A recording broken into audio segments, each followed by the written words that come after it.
Well my friends, প্রচুর রোগীর চাপ ভিডিও দেওয়া সম্ভব না, কিন্তু তবু যে কথাটা না বললেই নয়।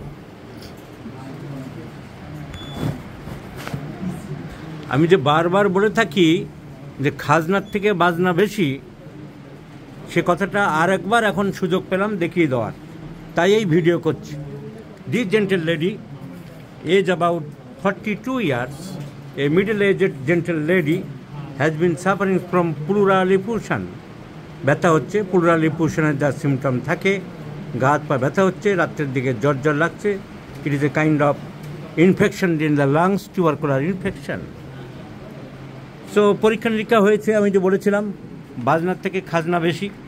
প্রচুর পরীক্ষা, প্রচুর নিরীক্ষা, প্রচুর দুদিন পর ব্লাড, আরও কত কি। সাধারণ মধ্যবিত্ত মানুষ, এদেরকে শেষ করে দেওয়া যেন ডাক্তারদের একটা প্রতিযোগিতা আরম্ভ হয়েছে, কী করে মানুষকে শেষ করে দেওয়া যায় আর বড় বাতলিং দেওয়া যায়, এই চলছে। এগুলো বললে খুব খারাপ। এদিকে কাজের কাজ কিছুই হয় না।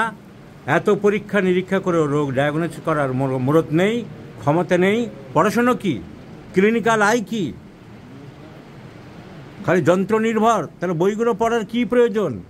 আবার পরীক্ষা দিয়েছে, কত টাকার পরীক্ষা বলল, আবার কয়েক হাজার টাকার পরীক্ষা আবার দিয়েছে। এইসব ডাক্তারবাবুরা দিয়েই চলেছে।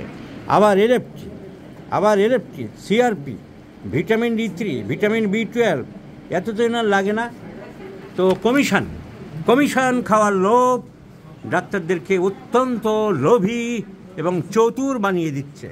যেসব পরীক্ষা নেই, বুকে ব্যথা হচ্ছে, পিছন দিক দিয়ে পাইপ ঢোকানোর অ্যাডভাইস দিয়ে দিচ্ছে। মাথায় ব্যথা হচ্ছে, মুখ দিয়ে পাকস্থলীর পাইপ ঢুকিয়ে দিচ্ছে। লোভ মানুষকে সর্বনাশ করে দিয়েছে। এই লোভ যে চিকিৎসকদের কীভাবে সর্বনাশ করছে তার একটা সিনেমা ইতিমধ্যে বেরিয়েছিল, অলীক সুখ নামে, যেখানে সৌমিত্র চট্টোপাধ্যায়ের মুখ দিয়ে পরিচালক বা বইয়ের লেখিকা কিছু চিকিৎসকদের উদ্দেশ্যে সংলাপ বলিয়েছিলেন। তো এই রোগীর কিসের প্রয়োজন আছে এত পরীক্ষা নিরীক্ষার? এর সব ভিটামিন D, এর ভিটামিন B12, এর এলএফটি, এই যে বুকের সমস্যা, এর লিভার ফাংশন টেস্টের কী প্রয়োজন আছে? তো এই ধরনের চলছে, অথচ রোগ ডায়াগনোসিস হচ্ছে না।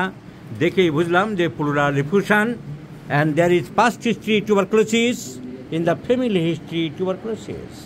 So tuberculosis is the main positive factor for this development of pleural effusion, and the patient catches cold very easily with evening rise temperature and compiling other symptoms. Our homeopathic prescription is basilinum. So I do like to prescribe basilinum or tuberculinum.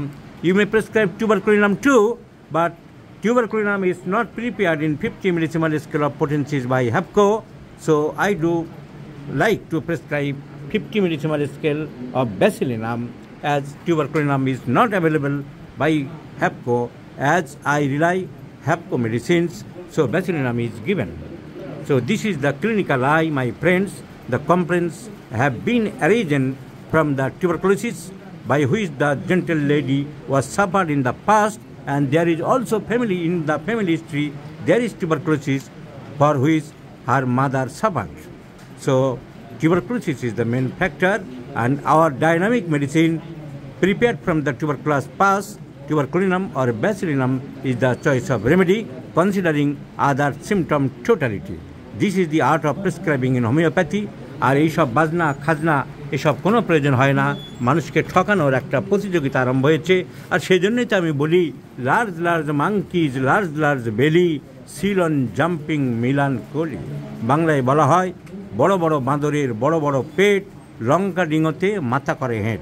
মাথায় হেঁট হচ্ছে, তোমার clinical চোখ নেই, তুমি একটা plural এফিউশন হয়েছে বুঝতে পারছো না, তার ওষুধ দিতে পারছো না। তুমি রোগীকে 40, 50, 60 হাজার টাকা খরচ করাচ্ছ যাতে খামে করে তোমার পকেটে কিছু কোম্পানি থেকে টাকা পাঠিয়ে দেয়। এই বুজরুকি, এই চালাকি, এই অসৎ কাজ আর কতদিন চলবে বন্ধুরা? আমার কথা যদি ঠিক মনে করেন, যদি ঠিক সত্য মনে করেন, যদি মনে করেন এক শ্রেণীর বুজরুকি চিকিৎসকরা সমাজের বুকে চাকু চালিয়ে দিচ্ছে, সাধারণ মানুষকে সর্বশান্ত করছে, তাহলে কমেন্টে জানাবেন বন্ধুরা।